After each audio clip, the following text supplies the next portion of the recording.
Bien-aimés, je reviens encore à vous pour continuer notre partage sur le thème « Nous sommes des dieux, nous sommes les fils du Très-Haut ». Dans les précédents partages, nous avons dit qu'il y a en fait un seul Dieu, mais individualisé en plusieurs, qui forment un corps, c'est-à-dire un seul corps. Un peu comme le corps humain est formé de plusieurs membres, mais ces membres-là forment un seul corps. Nous avons expliqué déjà ce qui s'est passé dès la Genèse. Dieu, après avoir créé les cieux et la terre, le 6e jour, il s'est incorporé dans l'homme pour se reposer. En fait, il s'est endormi après son long travail.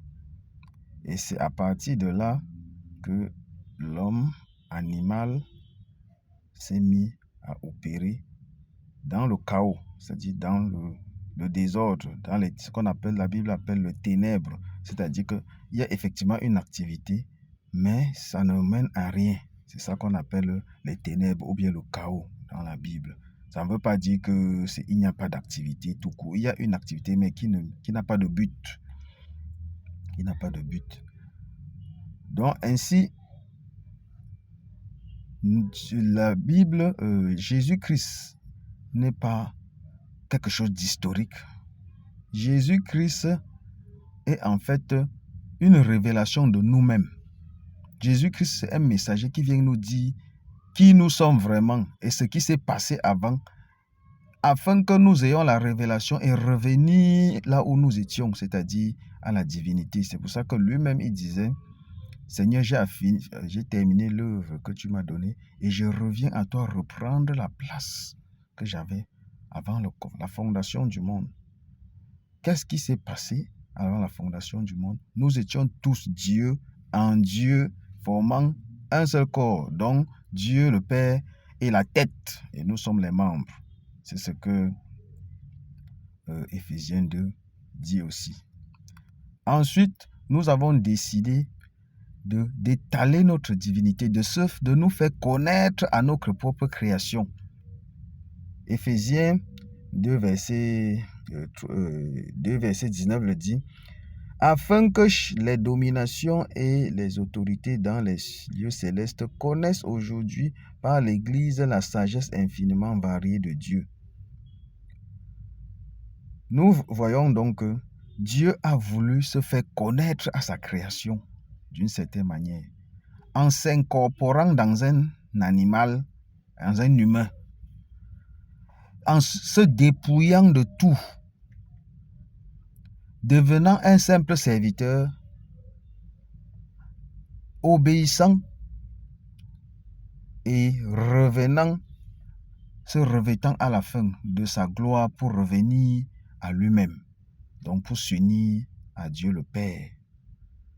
Donc l'histoire, Jésus-Christ ne nous raconte pas une histoire passée, il nous parle de nous-mêmes, de notre cursus, de notre projet de départ et de ce que nous devons terminer. C'est pour ça que la Bible n'est qu'une suite de livres où les auteurs racontent à peu près la même chose à des facettes différentes.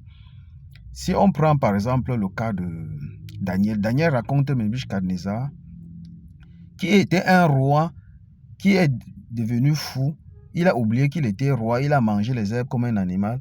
Et un jour, 7 ans après, il s'est réveillé, il s'est souvenu qu'il était le roi, il est rentré s'asseoir sur le trône et sa royauté et sa puissance a été encore plus grande. C'est la même histoire. On parle de l'histoire de Jésus-Christ, on parle de notre histoire, de l'histoire de notre divinité. Joseph, qui était en Égypte, est devenu un esclave, puis en prison, puis il est revenu premier ministre en un jour. On parle toujours de l'histoire de Jésus-Christ, qui est notre histoire, parce que nous nous sommes incorporés en Jésus-Christ, nous formons un. Maintenant, les bases étant établies, comment donc nous devons donc nous revêtir à nouveau de notre divinité? Nous devons suivre le chemin. Il y a un seul chemin. Ce n'est donc pas par des luttes, pas des efforts, c'est pas la révélation.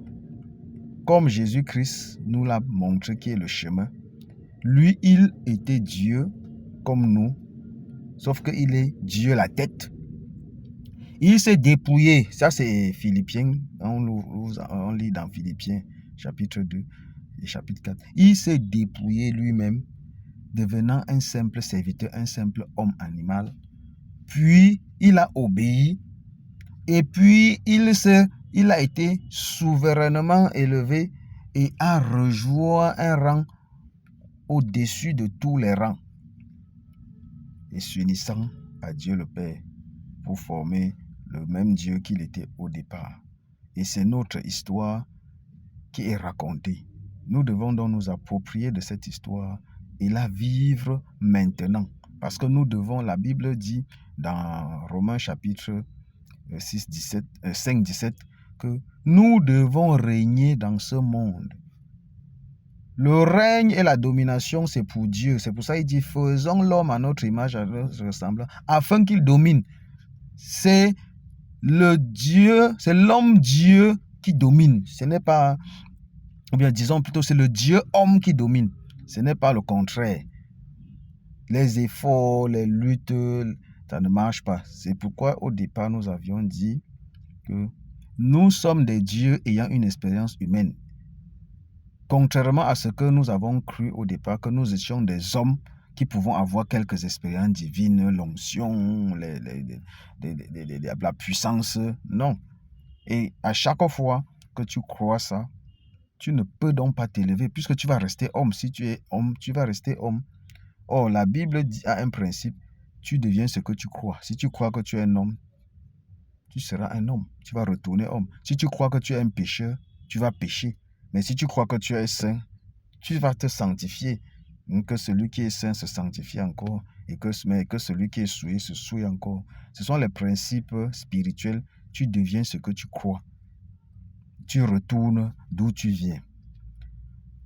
Merci bien-aimés pour votre disponibilité. Dans les prochains partages, nous entrerons encore dans les profondeurs et comprendre le chemin que Dieu avait tracé pour se révéler lui-même à la création. C'est pour révéler sa propre divinité, sa propre créativité, sa propre force. Parce que il a remis les compteurs à zéro, s'est dépouillé, devenant simple homme, et pour montrer que c'est vraiment lui Dieu, et remonter jusqu'au plus haut sommet.